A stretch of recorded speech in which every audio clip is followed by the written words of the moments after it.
Hello and welcome to the Dissidents podcast, brought to you by the Institute for Liberal Values. This is where we talk about how we can strive for a world in which freedom and reason are at the forefront of all human society. In this week's podcast, Elizabeth Spivak and Mike Burke meet with Pam Hayes-Bohanan to discuss personal and institutional neutrality.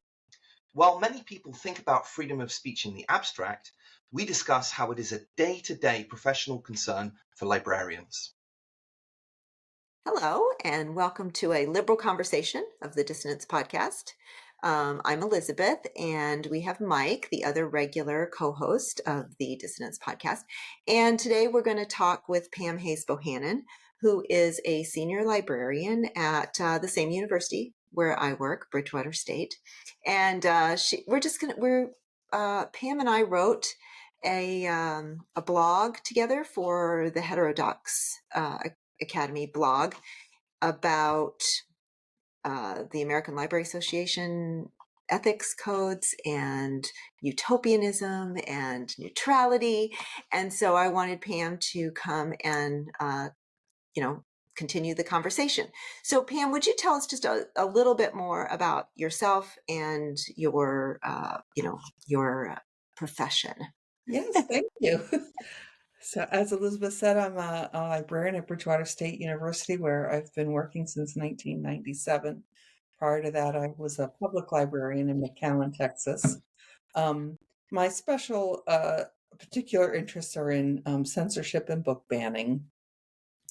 But I'm also, free speech issues in general are near and dear to my heart. I always tell people I grew up as a First Amendment fundamentalist. That was our religion. I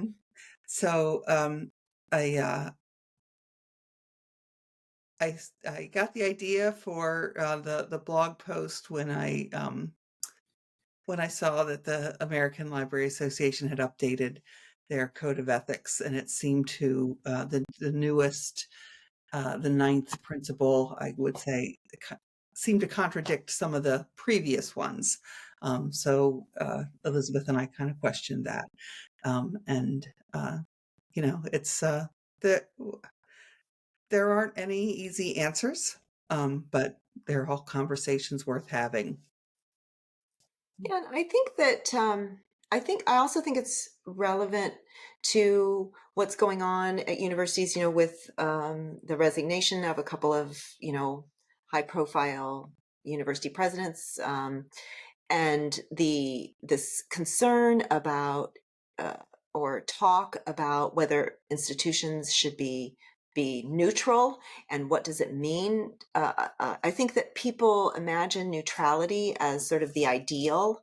And I'm not sure that. I think it's worth talking about what it means to be neutral and what it means to be institutionally neutral versus what it means to be personally neutral, and if neutral is really even an appropriate goal.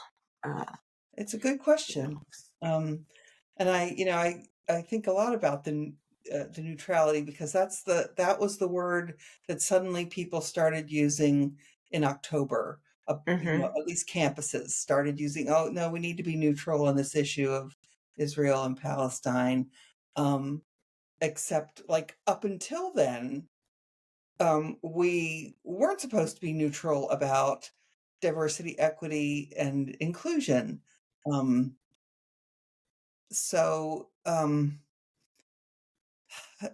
Suddenly this idea of, well, all voices need to be heard. And I agree, they all do. It was a change from what had been going on up until, October 6th. Just a bit. Selective neutrality isn't really neutrality, though, is it? Selectively neutral. It's kind of like, all animals are equal, but some are more equal than others, kind of thing, Yes. Right?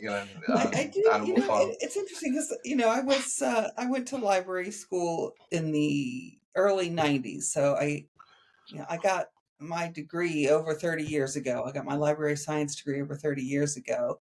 And I do remember talking about librarians and neutrality even then. And, these questions about, librarians tend to be a more liberal group, but, it's still, internally, we are diverse also. There's plenty of librarians who are not liberal. And I do remember us having this conversation in some of our classes, and the question of, not being biased, and being neutral, and especially as we were seeing at the time social changes regarding gay and lesbian laws,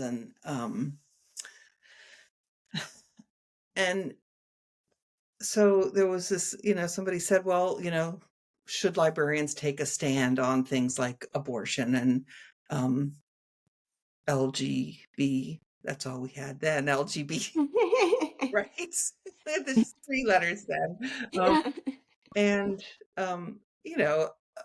again, it's a conversation worth having. And some people said, well, yes, we need to, we are here to serve everyone, which is certainly what I agree with. And we need to answer everybody's questions, and we can't judge. And I think that was maybe a point that we could all agree on. Not, don't judge the questioner. But then even like simple things like, is it okay to wear a button? My button, by the way, says "Love Your Librarian." Is it okay to wear a button that says, Gore Clinton, which, that would have been Right, at the time, would yes. have been the ones at the time, right? Or is it okay to wear, a badge that says, that's a pro-choice badge, or, a pink triangle showing that you're, approachable for, to LGB questions and patrons. And, well, of course, librarians are people, and we have opinions, and we should be able to express them. And other people said, yeah, but not at work. Maybe this button will prevent somebody from asking me a question. Yeah. Or, but, again, like I've had people, especially when I was working in the public library, I had somebody who didn't want to ask me a question because I was a woman, and felt more comfortable asking a man this particular question. That's fine. I can't be in their head, Yeah. if that's how you feel, then we're going to find you somebody who can, and I had nothing to do with what I was wearing. It's like, I'm a woman, so they didn't want to ask me a question. You know what? Look, if people are going to make judgments on you based upon your gender or based upon you wearing an LGBT thing, like I was watching this YouTube video the other day, and it was about the creation of a new Indiana Jones video game, which looks great. And one of the guys who was making it, who was doing the introduction video, he had like an LGBT flag on his t-shirt and a funny haircut. And the basis of the criticism of the video game was all on this guy was making it, and that's why it's a terrible thing. How do you know what's in this guy's head? How do you know whether this guy, and of course the connection was, well, okay, there are loads of super woke bullies who dress up in that costume, which is true, but that doesn't mean they're all like that. You can't, there's no basis for somebody making judgments upon you based upon you being a woman or you wearing a certain pin. Or, or a certain pink triangle or something. You can't reasonably deduce that. And I'm sorry, but that, look, that's not your problem. Like, of course you can Clinton Gore, whatever. If some Republican is so insecure that they can't ask you about, I don't know, a political book, let's say on conservative arguments, because you've got a Clinton Gore pin. I mean, how ridiculous. I will tell you that personally, I will not make my political proclivities known at work. No, but if you want to, you should be able to. a sticker in my window at work that shows that, that says that I, I'm an LGBTQ safe space. But, and I did go through the training. And if I'm going to go through the training and get the badge, there's no point in me having it if people don't know, right? That's the whole point of the badge. Right. Right. Another issue I had at the public library. So I was in McAllen, Texas, which is a bilingual community. Almost everyone there was bilingual, with a small percentage who only spoke English and a slightly larger, small percentage who only spoke Spanish. And I got the job because I do speak Spanish, but I don't look like I speak Spanish. I'm a blonde, blue-eyed person, and so I noticed when I first started working there that if people had questions, they would not, if they were Spanish speaking only, they would not ask me because they made an assumption that I wouldn't understand them. Right. And so then they would go and find someone who looked like them, right? Someone who looked more like them and ask the question. And then that person would have to come over and ask me because I was the reference librarian and I knew how to find the answer, right?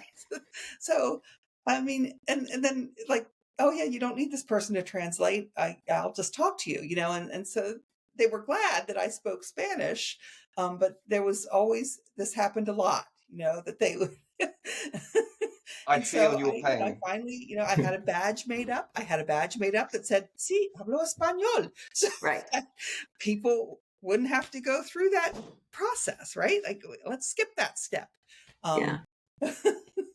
I feel your pain, by the way, because I speak Japanese, and sometimes when I speak Japanese to Japanese people, they look at me as if I was a talking dog.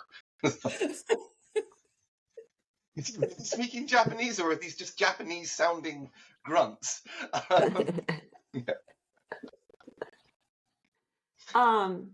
So Pam, when you and I when you proposed this and we started writing about it, I sort of Mike and I had actually done a podcast on utopianism, and it sort of inspired this idea of, I think that many people, I think that the little things that you're talking about now, I think most people don't think about when they think about the library. They do think about it as sort of this utopian existence where all are welcome all of the time, and this or they think about it as this place that needs to be purged, I guess. There seems to be sort of this dichotomy. It's like there's this, a few people think that it's a place that needs to be purged of evil, right?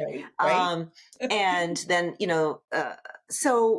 and I again, I've kind of been thinking about we when we wrote our blog, we were thinking about like, well, what does it mean to have this utopian existence, and why, as Mike and I had talked about, like, why is a utopia not successful? Because you can never ask people, including librarians, to always be selfless, to always make the choice for the greater good, and to give up their own, give up themselves, basically, for the greater good. And so we were writing, I mean, one of the things you mentioned is, students in the college system often ask you maybe to help them cheat, basically, right? To help them. Yes. Yeah. I don't think they see it that way at all. Right. But you're not neutral on that, right? No, and so not.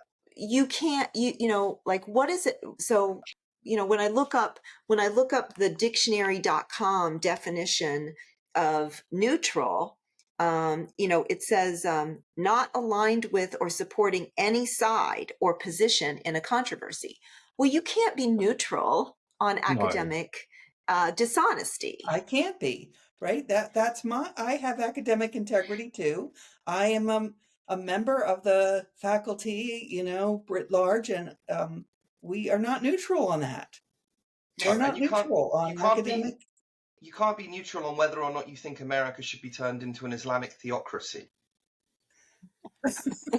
Well, you can't, right?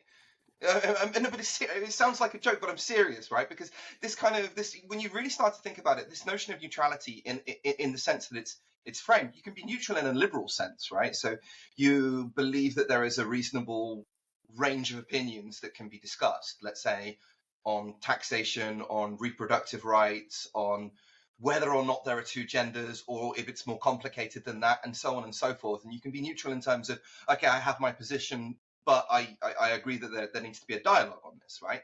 That's Mhm. what you mean by neutrality, fair enough. But on a fundamental sense, you can't be neutral, because there are people who believe that America should be turned, who seriously believe that America should be turned into an Islamic theocracy, and they believe that it's bound to happen. You can't be neutral on questions like that, because they lie outside of the liberal discourse that frames what a library is, right? So the kind of neutrality that people are talking about is absurd, really, if you really start to think it through. But if somebody asked me for information on that, I would help them find it. Fair enough. And there's been a lot of talk too about resurrecting the Calvin report. And when I revisit the Calvin report, a university faithful to its mission will provide enduring challenges to values, practices, and institutions. By design and by effect, it is the institution which creates discontent with existing social arrangements and proposes new one, and the proposal of new ones. So a good university like Socrates will be upsetting. That's not neutral. That's not No. neutral. That's Not not at all. neutral. So people who are people who are advocating for the Calvin report are again, maybe they're a little bit confused about what it means, about what the Calvin report is talking about, because it's actually proposing that the university be the home and sponsor of critics. So it shouldn't be itself a critic. So the library maybe, librarians are critics though, right? They do book reviews and that kind of thing. Mhm. But as a community of scholars, the university must sustain an environment of freedom of inquiry to perform its mission. And that freedom of inquiry includes, maybe reading a book about things that you use the example of the bell curve in the article that we wrote. Right. That if somebody asked about racism and IQ, you ask, like, do I provide them with a copy of the bell curve? Well, I would lead them to that book, right? Right. And I'm not going to ask them, why do you want to know this? Mm-hmm. Right. This is actually something that came up today. I got an email from one of my colleagues who is in charge of our children's book collection. So we do have a fairly large children's book collection at the university library because we train teachers. And so apparently there had been some murmurings, and I don't know where they came from, about like, oh, these, some of these children's books are really old and outdated and we shouldn't have these. And, again, it was, I heard secondhand something that somebody said something about, somebody said, right? But Yeah. but I did get she did send out an email that she had heard these comments. Okay. And she said, if you hear them, here's the response, which is that this is not a children's collection. If this were a public library and this was a children's book collection, then we would be a lot more aggressive about getting rid of outdated books, right? Like books that don't reflect today's maybe Social aesthetic. yes, let's put it that way. Sentimentality. I mean, there are lots Sentimentality. of children's books, that are racist and sexist, and a school library or public library should, regularly go through and, consider whether or not they want to keep those, right? But we're a research library, and we have researchers, we have scholars who research racism and sexism in children's books. They have to have those primary sources in order to do their research and their scholarship appropriately. So, that's the response. And different libraries have different missions.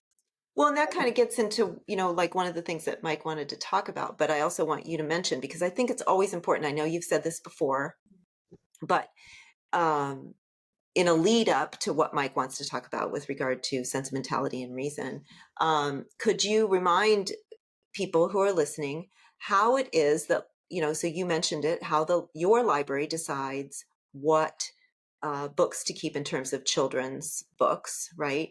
But how do libraries choose, how do, university libraries, community libraries make choices about books? Because it's not your personal decision, right? Right, right. So one of the things I remember learning this in library school about when we did collection development and book selection was they told us 20% of they said 20% of your collection should be personally offensive to you. And that,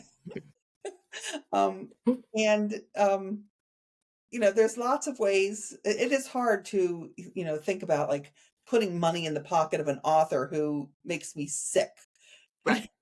On the other hand, like if I wanted to read, so there's a book, I think it's called Irreparable Damage.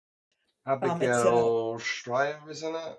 Maybe. Yeah, so it's a transphobic I've book. not read it. I've heard of it. I've not read it. But it's a bestseller also. It was really popular just a few years ago. A lot of people were talking about it, and I have a transgender child, and so it was I have a community of other parents who have trans children, and several of them were talking about it and concerned about it, and some of them had read it and were really upset, like, oh my gosh, I read this and now I'm really scared for my child. And I did not read it myself. I chose not to. But there was always a conversation going on among librarians, especially public librarians, should we have this? Should we put this book in our collection? And my response to that would be yes. And here's why. One, it was a bestseller. Almost every public library will collect anything that shows up on the bestseller list, right? And people are asking for it. It's a bestseller that people are asking for. Yes, do buy it. The other thing is this question of putting money into the author's pocket, right? Like, oh, I really don't want her to get my money. She's not getting your money, right? So if I did decide I wanted to read that, and there's good reasons why I might want to read that, right? I would much prefer to get it at the library than spend my own money to put it into that author's pocket, somebody who offends me. So again, yeah, the public library should have it for so many reasons. And then also you talked about how the public library and the university library has to know their community. And so again, you might not buy things that you want, but there's, like history professors, or there's certain community members that you need to represent, like where you worked in Texas, right? You need you need books in Spanish. We had a large Spanish language book collection, right? And we had another large collection of Mexican American themed, books. But probably in northern Maine, they wouldn't have that same collection development policy, right? But you do. You need to know your community. And so you develop that policy, and I mean, I'm sure you revisit it sometimes, but that's what drives the books that are being. So attacking librarians is not the way to go. You're not. Right. Yeah. And I mean, librarians are being attacked. I mean, I've never seen anything like this. I mean, you cannot like a book in the library and you can make your complaint known. And that's a free speech issue. You have every right to say, I don't like this book and I want to talk to the director of the library about it. I'm fine with that. You can express that your discontent with any book or display or anything. but attacking librarians over it, I mean, this is, I'm talking about death threats. This is a real thing that's happening to librarians now. Yeah. Their children are getting death threats because we need to protect the children. You bought this book that's, that I disagree with because I think, it would harm children. So my next step is to threaten your children. Like, how is that? I don't even get that. Yeah. Yeah. So Mike wanted to talk about sort of like this reason and sentimentality thing. And I told him, hopefully I'm not putting you in a bad spot, but I told him that you could tell the a little bit of the story of the Bridgewater Library. Before we get into the story of the Bridgewater Library, I just wanted to pick up on something from your article, which I really enjoyed, by the way. It's really up my street. I'm a philosophical conservative, which is not the same thing as being right wing in today's kind of imagination. Like most people who call themselves conservative are not conservative; they're radicals actually, and that's the whole opposite of what conservatism as a liberal tradition was actually designed for in the first place, right? With Edmund Burke. I'm a thinker after Edmund Burke, essentially, which means that I believe in the wisdom of the public consciousness, which embraces things like gay rights, right? That's a legitimate change in the way that people have thought. Most people now are not homophobic, right? Right. So yeah, and I think that the acceptance of trans individuals is another thing that is at least was emerging in the public consciousness, and that was a very welcome sign. But there may be a kind of reversal on that. Ironically, partially the people who are partially responsible for it are the people who are claiming to speak for trans people but often weren't, as well as the kind of the what you would call right-wing reactionaries who are again radicals. So what struck me about your article, what really resonated with me, is this attempt to impose theory, right, upon a library system. So you've got, first of all, you have the ALA,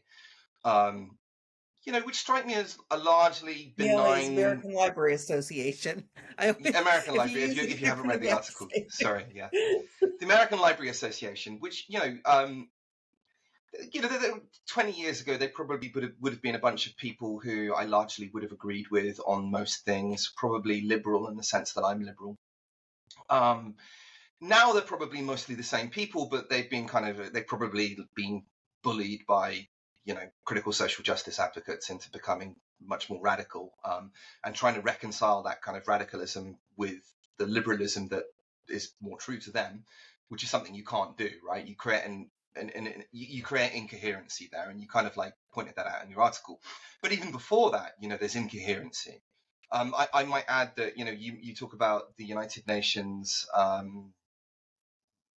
universal rights or whatever, human rights. Yeah, I mean that's similarly nonsense, right? It's well-sounding nonsense, but it's incoherent, right? You start to talk about countries having the right to determine freedom of religion. They can go with whatever religion they want, and then that then conflicts with individual rights, right? Saudi Arabia doesn't allow you to practice your own religion, but then does Saudi Arabia have the right to determine their state religion? These two things are incoherent. And so what really annoys me, again, about not just about libraries, but in general, but let's make it specific to libraries because it is in your article, is this notion that you can come up with these abstract set of principles that sound really good and then drop them onto an institution, right? So as if you could, think about the blank slate. Okay, let's imagine what the ideal library is, and then let's try and construct the library on top of this ideal conceptualization of what a library is. And it's just nonsense. It's just not how it works, right? The way in which I imagine, correct me if I'm wrong, libraries are created is first out of a sense of sentimentality. We have this obligation to the public, which is, that's sentiment, right? There's no rational reason to think that you have an obligation to the public. It comes out of an emotional space, right? Not a rational one. And then reason is subservient. Reason's needed. It's a major part of things. It's not a criticism of reason, but reason is then, okay, well, how do we figure it out? How do we muddle through? And then what happens is with any institution, I imagine, is that you have the first generation of librarians, and they create something, they make loads of mistakes, they learn from their mistakes. And then the second generation of librarians, they improve on it. They may also make some mistakes, but they're kind of like a custodian. And then the next generation is another custodian, and it's passed down. It's not based on reason, but based on a series of narratives and stories of how you construct something.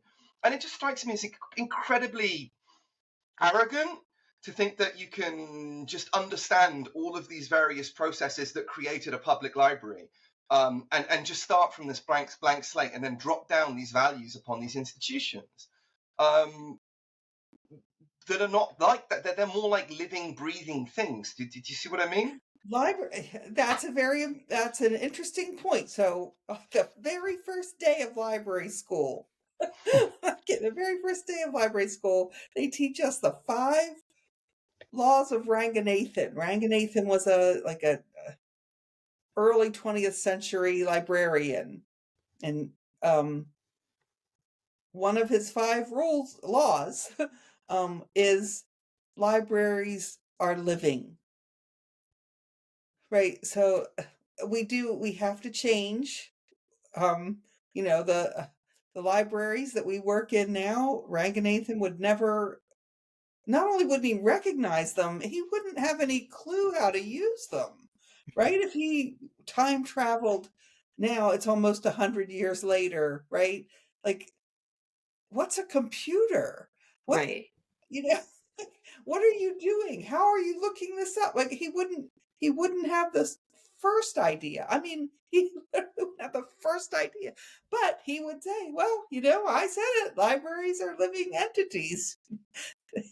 So this is the same thing with Burke. So I was recently having a debate with a professor of politics, can't remember where, and he was saying that you get from Edmund Burke homophobia, and he's like, no. His argument was that there was a chap called Lord Devlin, who was a British judge, I think in the 1950s, and in the 1950s, the British government were commissioned an independent organization to see whether homosexuality should be decriminalized and prostitution made legal. And they came to the conclusion, the independent commission came to the conclusion that there was no rational reason why either of these things should be criminalized, and they should both be made legal. And Devlin objected. And Devlin's objection was that, no, you can't do this. You can't make things legal. You can't make homosexuality legal, for example, because it is not yet in the public consciousness, right? Which is not the same thing as saying that it's wrong or it's evil in an abstract sense. Yeah. It's a completely different thing. What he was saying is that the public consciousness is not ready for that yet.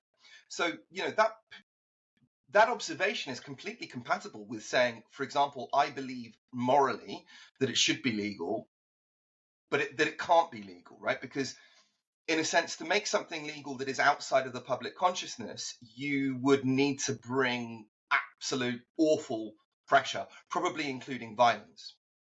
So, for example... Well, I mean, that's what the civil rights movement was all about in the United States in the 60s. I mean, if that was part of the conversation, right? Are we going to wait for the hearts of man to change, or are we going to force it?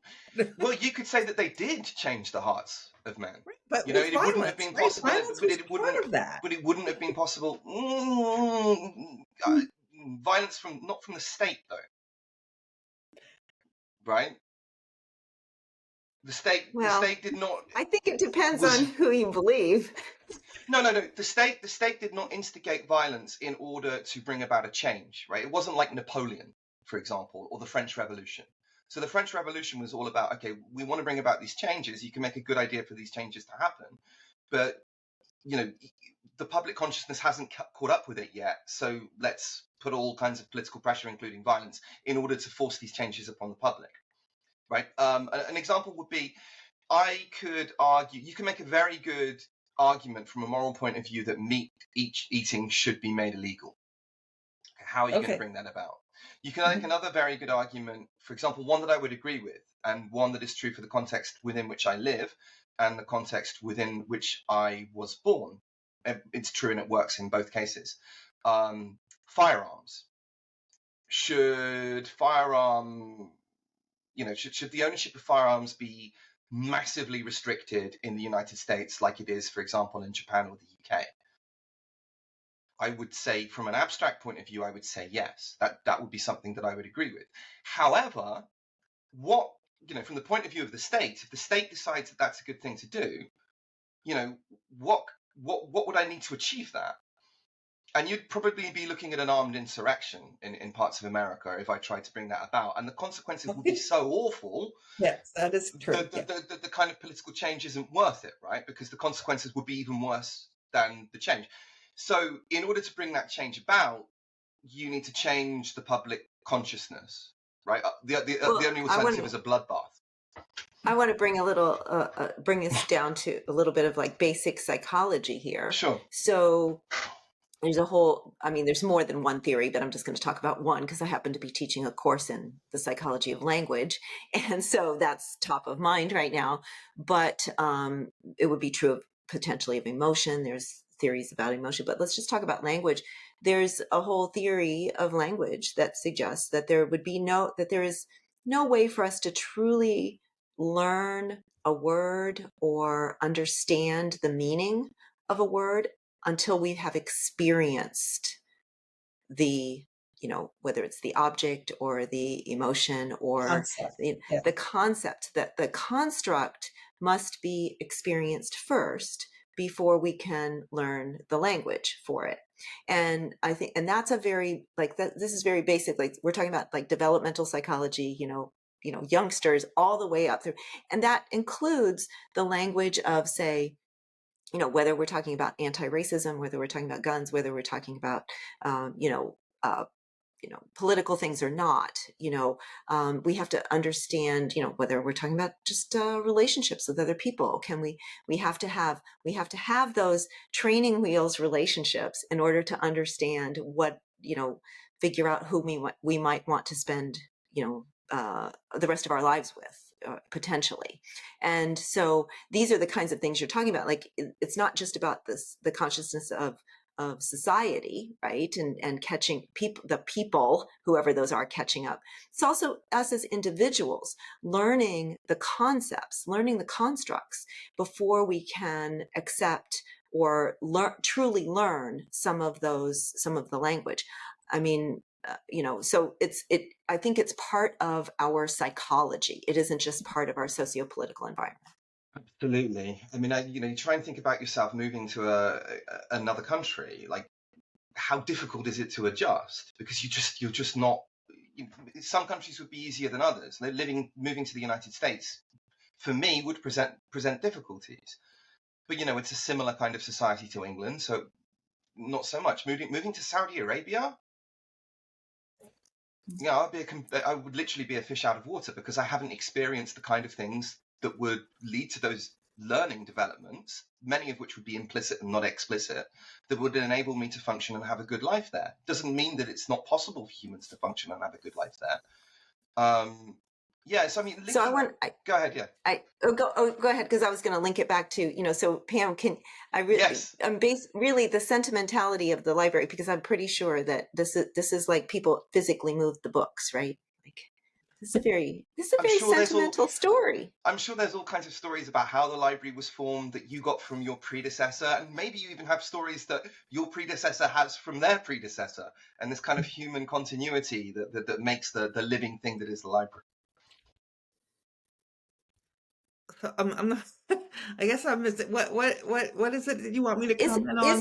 Isn't it true that people physically carried the books at the Bridgewater to what is now the library? Oh yes, that is true. Yes. So the library was housed in a different building. Yeah. That still exists? Does that building still exist? Okay. And so was it the librarians who were pushing books on a cart, or was it students? I think it was like a chain, people just were passing the books down the chain. Yeah. Yeah. And I mean, that to me, I mean, I remember that. I'm sure it was probably you who told me that story, of how they got from, the old, building, into the new building and everything. I mean, my suspicion is the people who helped carry those books felt, I mean, they were part of something. They were part of that living, breathing library. They felt a loss at the old and an excitement over the new, and probably a different kind of love and appreciation for the library. Right. And so I because of think that. that was like in the 70s that happened. Mm-hmm. So there are plenty of people still alive who probably participated in that. And that's, I'm sure they pull that story out at cocktail parties still. Yeah. Right? Like that's a cool thing, right? Yeah. Yeah, and I mean the idea to go from there. This is sort of like what Mike's talking about, and sort of like our that story fits our utopia, right? It fits the utopia where everybody is pitching in for the common good and everything. And you don't kick a library, right? Yes. One of my library school professors saying, you don't say bad things about a library. It's like kicking a puppy. Yes, right.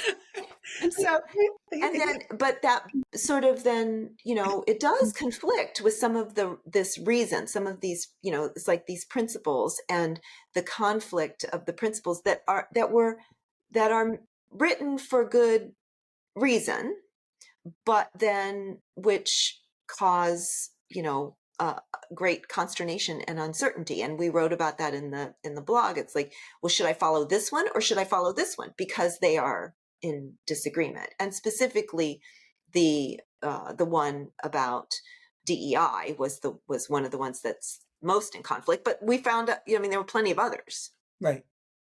And I mean, again, these are all good questions and they're all good conversations worth having. And I have, talked to librarians who think they have all the answers. I mean, I was at back, a few years ago when the librarians we were having conversations about the Dr. Seuss books that had been taken out of publication.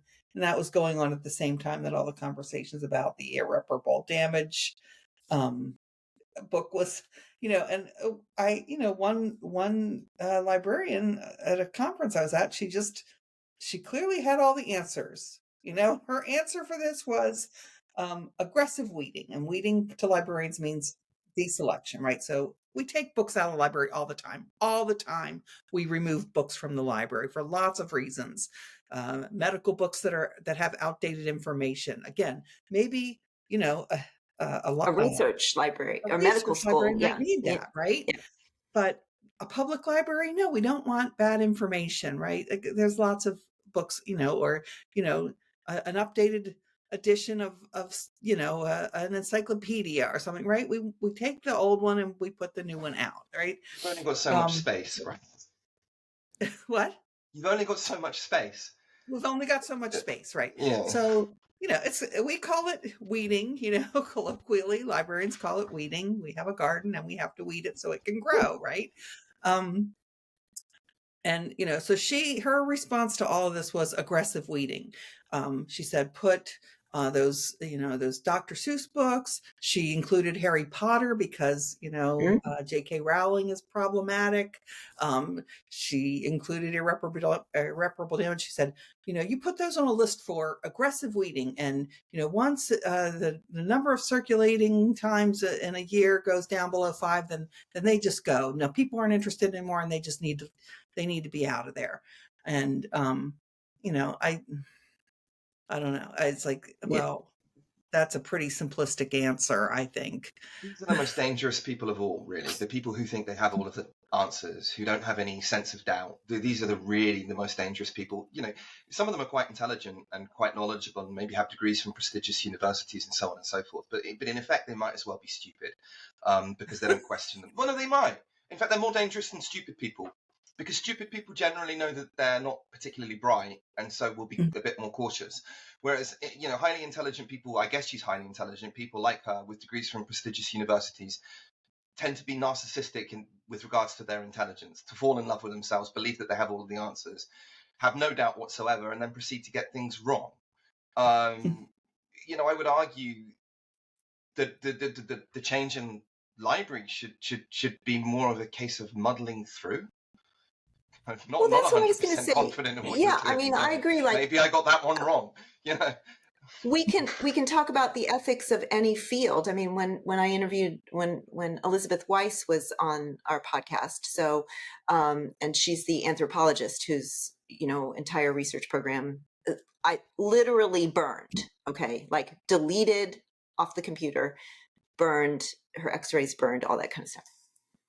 And, and we talked about, I said, well, when I look at the ethics code, like for the American Library Association, only for anthropology, I say, one of the items on here is, respect for the artifacts and preservation of the artifacts, because there's only one of these bones. That's it.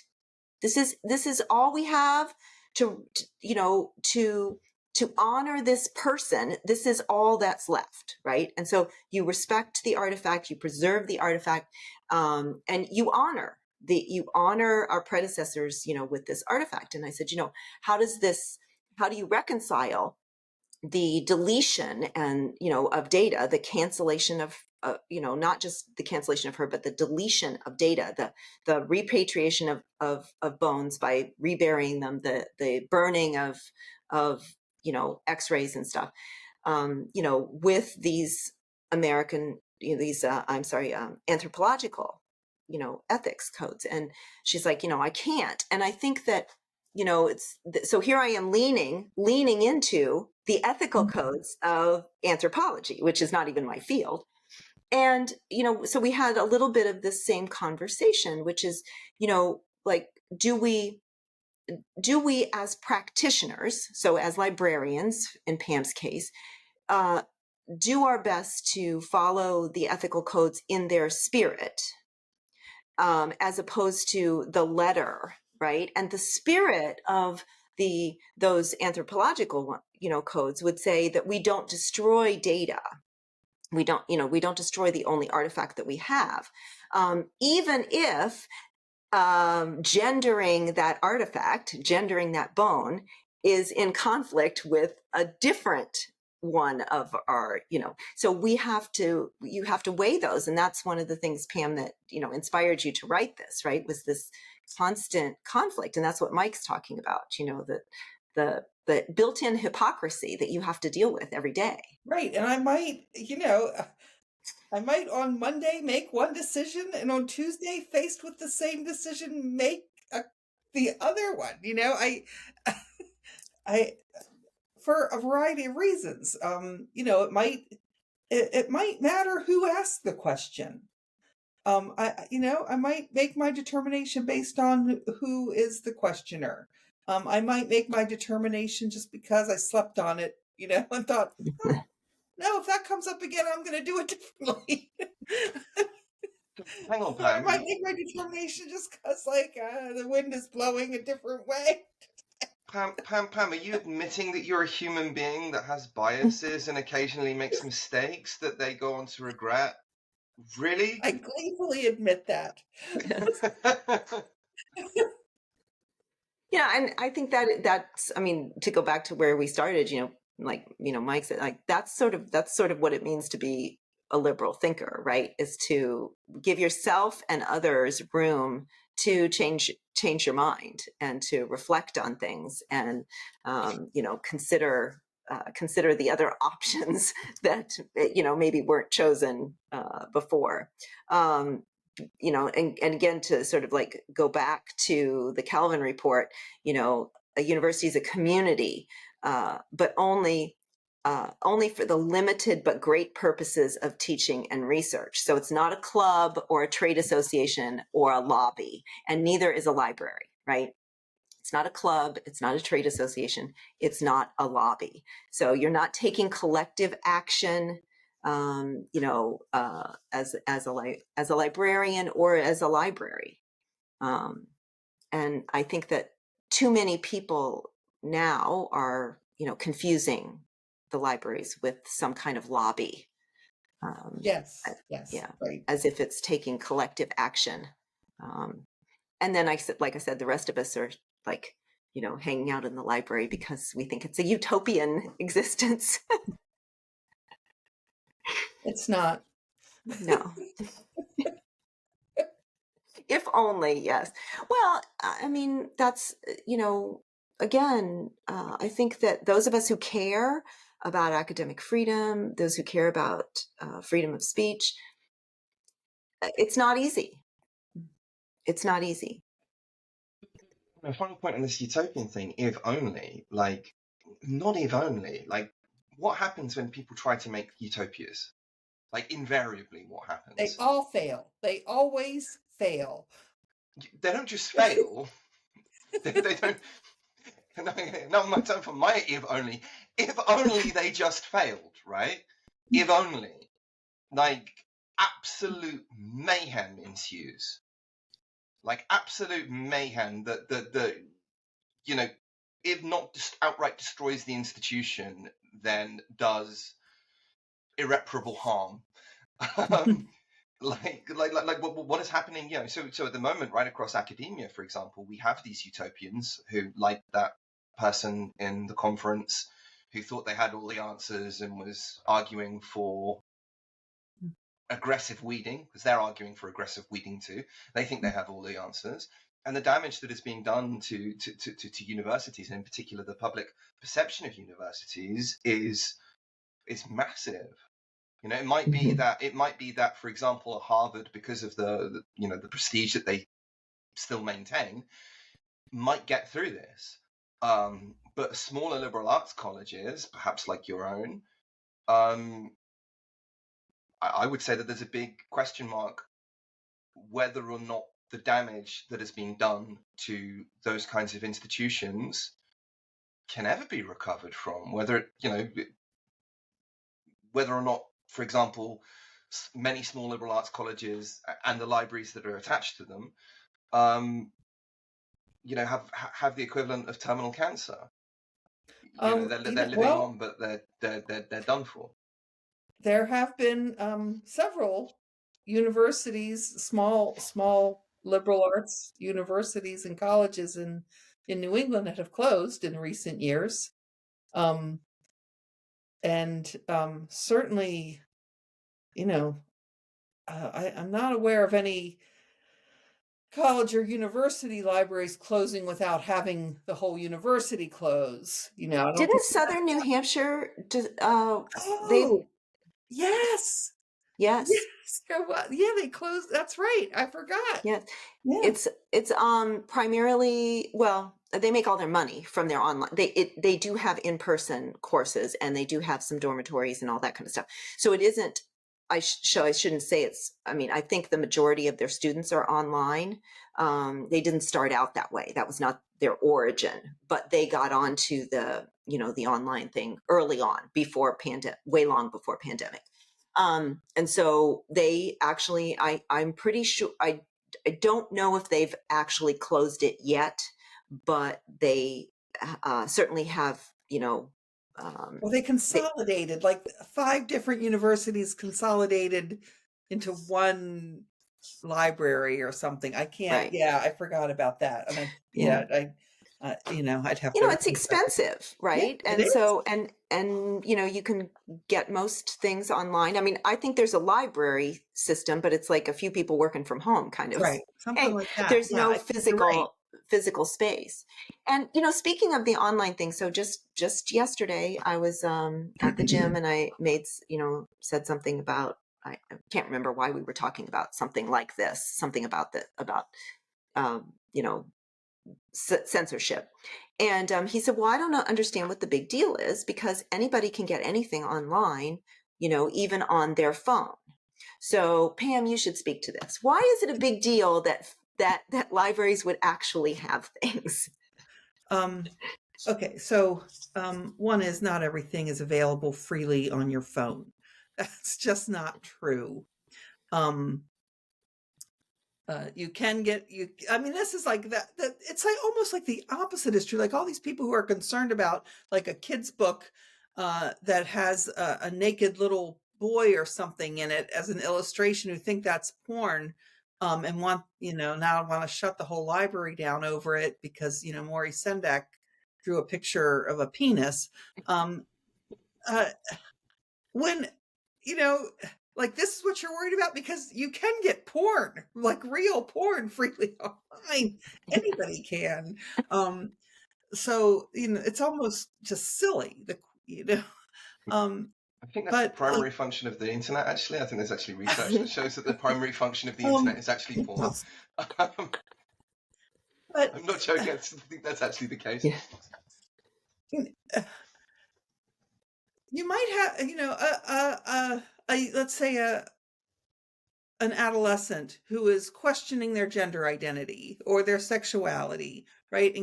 And doesn't have anybody that they feel safe going to with questions about that, right? The library is the space where, I mean, they might not even feel comfortable, Googling it on their home computer where their parents might find their search history, right?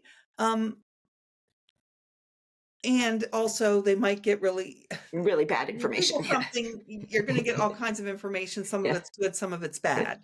If we use eating disorders, for example, Right. what comes up when you search for, those kinds of things is supportive of eating disorders. Yes, It's so certainly. if you Google that, you're actually going to get things that tell you how to limit your eating Yes. and how to trick people into thinking you're eating when you're not. So this would not be good. Right. Why is it that so many conspiracy theories are? The library is the place, where you can go and ask. You can ask the information. This is where we're neutral, right? We're neutral. We're not going to judge you. We're going to provide you the information that you need. And when they say, "Oh, okay, well, if it's a book on sexuality or anything, we're going to put those in this special place, and people have to ask for them." Really? Then that's judgmental. Anybody can see, like, oh, if you're using this collection, we know what your question is. Like, librarians are almost universally privacy advocates, so I'm not going to tell anybody what you asked about. I'm not going to make it clear, oh, here's all the books about, homosexuality, and, just go over to this shelf where we've specifically put them so that anybody can see you. Yeah. Maybe with a little camera so we can report, who's entered the room. Yeah. And I mean, I think, I've told this story before, but, a little girl came in when, I don't know, maybe 12, sixth grader or something, and had to read some book that everybody has to read, like The Scarlet Letter or something like that. And, she came in with her dad to the library. And when I worked at the library, the public library, of course, we don't have any more of that book, right? Because everybody has to read it this semester. And so we have 3 copies and 3 copies are checked out. And she said, and, there was a bookstore down the street, and we said, there's no more in our collection. There's, maybe some libraries further away, or, there's a bookstore down the street and you can probably get a paperback copy of this book fairly inexpensively. And, we're trying to help her to get a grade in her course. Right. And she said, "Oh, Daddy, could we?" And he said, "I am not buying you a book." As if a book was the most filthy, waste of money. This is the other reason why we need libraries, because that little girl probably will never own a book until she's old enough, and makes enough money to buy her own book. We hope she is able to. And so the idea that you can get anything, anybody can get anything, that they want anytime they want, is also a falsehood. Right. Thomas Sowell, as a kid, maybe, but so he grew up in Harlem, I think they're basically orphaned, and he got his whole education basically from a public library card. He was on a bus, and an older boy took him to the library, told him helped him fill out his library card, got him a library card, and that's how he got his whole education. And he's a famous thinker, so that's one reason for raising him. But there'll be lots of people for whom that's also true. If not their whole education, then not his, because he then went on to get degrees and stuff. But that's he credits that as the genesis of his education, and he argues that, quite powerfully, and from sentimentality as well, that's where it all started for him. And without the public library, he wouldn't be there. Could you do that online? Maybe, but not legally, right? There are kind of like, there are kind of download sites where you can download books illegally. Right. And some you can't. Like Elizabeth was talking about the Scarlet Letter, that you can get freely online. You go to the Gutenberg Project or whatever, you can Right. read it. It's out of copyright, right? It's beyond its copyright. You can do whatever you want with it.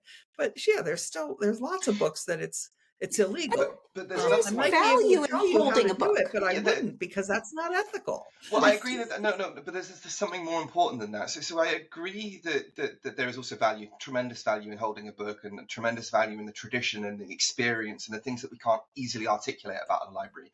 And I also agree that just thinking that it doesn't make any sense to me abstractly, therefore we can get away with it, do away with it, is madness. I mean, that's. It's like a surgeon going in and just thinking, I don't know what this does, so let's just cut that part out of the body. No, calm down. It's probably not a good idea. To quote the famous Americanism, if it ain't broke, don't fix it, right? But even if we do want to appeal to kind of rational arguments, then this is something that I wanted to pick up on earlier, that there is a great difference between, let's say you can get absolutely everything on the internet. Absolutely everything. And there is still argument for a library, right? Because a library is curated. Exactly. And right. and there is a reason. There are lots of people who are getting stuff online who aren't going to libraries, who would have gone to libraries in the past, and there are negative consequences for that, right? For example, we're seeing, do you know about the Flynn effect, which basically shows that IQs are going up, right? So people are getting smarter. So people are getting smarter, but people are nevertheless, in ever increasing numbers, believing absolutely wacko crazy things, right? So why is that happening? Algorithms. Yeah, and a lack of curation, right? AI. I mean, it's AI, right? It's a lack of. You're right. The internet is not curated, right? No.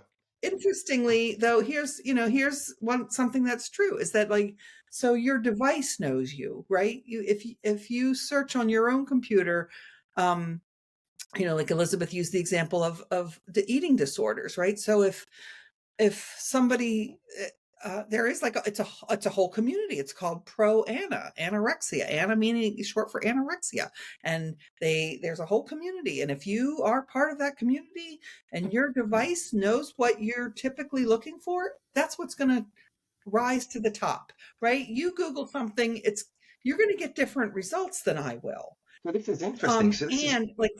This happened. So the case in South Carolina several years ago, Dylan Mulvaney. I can't remember his last name, but the young man who murdered the 9 people, including a librarian in South Carolina at a church, right? He was part of a white supremacist group. And so he was always Googling white supremacy and stuff. And he kept getting more and more and more. The computer learned him. And knew what he wanted. So he kept getting this white supremacist, kill all the black people. And he said when, after he murdered those people, he said, yeah, I felt, I'd been, going for, 2 months or whatever to the Bible study. And I kind of was starting to make friends with them. But, I'd been told to kill them. You would not have gotten the same results if you had Googled the same thing he did, because, you don't look for that. And he would never have gotten the impression that that these ideas were mainstream at a library. Right. Right. Exactly on my computer, he wouldn't have gotten that. If he Googled it on my computer, he wouldn't have gotten that idea. There's a whole literature. Yeah, because it's not curated, right? It's not curated. So there's a whole literature on this with terrorism as well, right? Islamic terrorists. Yes. Them finding groups and thinking it's normal, and them spreading out and meeting people that they wouldn't otherwise have been able to meet if it wasn't for the internet but it's not what Pam, what you were saying is kind of like raised another idea in my head. It's not enough to say that the internet isn't curated, you know, I'm going to say, if only it wasn't curated, if only it was just not curated, right? It seems to be anti-curated, Yeah. right? You know, so like the AI is doing a terrible job of curation, like probably, you know, if a human was to do that, it was like thinking, how can I do the worst possible curation ever and reaffirm everybody's like worst biases? And that's what it seems Yeah. to be doing, right? It's doing it with critical social justice. It's reaffirming Yeah. people's worst biases there and rewarding them for it. It seems to have done it with white supremacy, and you know, some people in these internet companies might be waking up and thinking, "Oh, okay, white supremacy is a really bad thing. Let's fix that." Okay, great, but they're not doing that with critical social justice and Right. people like Elizabeth being cancelled, not realizing that that's not being curated for. So there's that kind of anti-curation that is going on that is even worse than not being curated, right? So we need libraries and we need librarians to help us. Pam, I just sent you an email about something I need help with. So that's another thing, right? Because I did try to help myself. I didn't immediately go to a librarian. I did try to help myself. I used the library databases and, you know, that kind of, I did the right things. And I'm still struggling. And that's why we need librarians, because they help us find things that we don't even know exist yet. Very good. So, I mean, we help people, you know, when you Google something, for instance, or even if you go to the library and look up in our catalog and there's too many books on your topic, but certainly if you Google it and you get 1,000 websites, part of what we do is teach people how to evaluate the information they get. And, you know, again, that's an individual thing. This book, you know, might not be what you need, but it might be what Elizabeth needs. Even, you know, you both want information on topic X. But, you know, this isn't the right book for you. You need some other book on topic X. And we'll have both of them. And I will help you to find both of them or either of them. Or a website. Yeah, and with too many books or too many websites or whatever, again, neither Mike nor I, even if we're writing a paper on something similar, we are not neutral, right? No. Like he said, we have our, whether it's a hypothesis or just, you know, our, you know, the direction that we're going with our paper or whatever, we are also not neutral. So we require help with that. There's also another point that is really, really important, that the internet, in the way that it's set up, it's highly centralized, right? It's highly centralized around companies like Google, for example, or Microsoft. And these small companies that are controlled by a very, very small number of people can control information in a really, really, really scary way. Whereas libraries are lots and lots and lots of different people. It's much more like herding cats. You know, so the kind of curation that you get in a library is going to be, and there being varieties between libraries as well, not just in their design and purpose, but also in the humans that run them, right? Means that curation is not the same thing as censorship, right? You can't control libraries in the same ways that you could control the internet. I mean, there's 7 librarians who work at my library currently. We all are involved in collection development and book selection. That's an important part of it. Like, one person shouldn't be doing it. There needs to be a lot of people doing it, right? And so this is one way. Like I said, you know, 20% of the collection has to be personally offensive to me. And I might be, you know, intellectually I could say, oh yeah, I don't like that book, but we probably should have it in the library anyway because it fits our collection development. And maybe I'll say, okay, well, I'm gonna buy it because I've determined that it fits our collection development. Or I might say, I really just can't. And it might end, you know, it's going to end up in the library anyway because there's 6 other people making choices. One of them's going to say, "Oh, we do need that book," right? But it didn't have to be me. It didn't have to be me choosing it. And then this is the, you know, libraries, just like Mike said, they're all different, and that's why when you go to the library, if the library that you're visiting doesn't have something, they interlibrary loan it, because other libraries have other curation, other collection development policies. And so even somebody who doesn't find it at our library can still access it. Right. So if you're worried, and I think if you're slightly conspiratorially minded, but there is reasonable reason to be worried about how the state is censoring or curating knowledge, then you have to understand that it's much easier for them to do that with a single company run by a small set of people like Google than it is for the entire public library system. And just to be clear, for those conspiratorially minded people, if I may ask you a direct question, Pam, how many times in a year are you approached by people in black suits with sunglasses and black ties, driving black sedans, and passing you a suitcase full of knowledge, and making sure that you don't have anything that is critical of vaccines or Pfizer or government DEI initiatives, or That has happened to me 0 times. Zero. I don't believe you. And thank you very much. It's been a lot of fun. And on that note, I think we can end. Thank you very much.